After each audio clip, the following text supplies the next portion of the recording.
రీత మరియు కోయిల.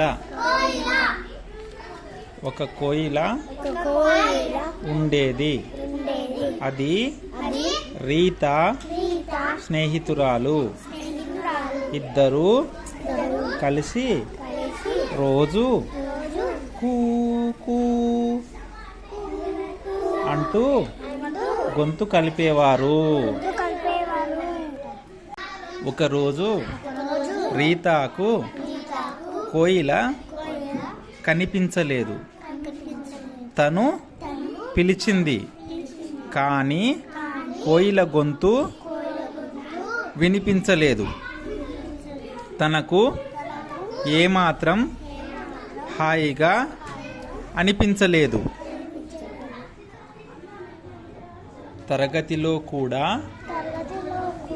ఆమె బాధతో ఉన్నది.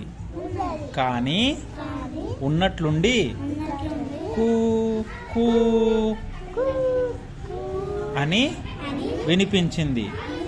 రీత కూడా బదులుగా కూ అంది. అందరూ రీతాని చూసి నవ్వారు. ఇప్పుడు రీత సంతోషంగా ఉన్నది. ఇంటికి వెళ్ళేటప్పుడు ఆమె కోయిలతో పాటు కూ కూ అని గొంతు కలుపుతూ ఉన్నది.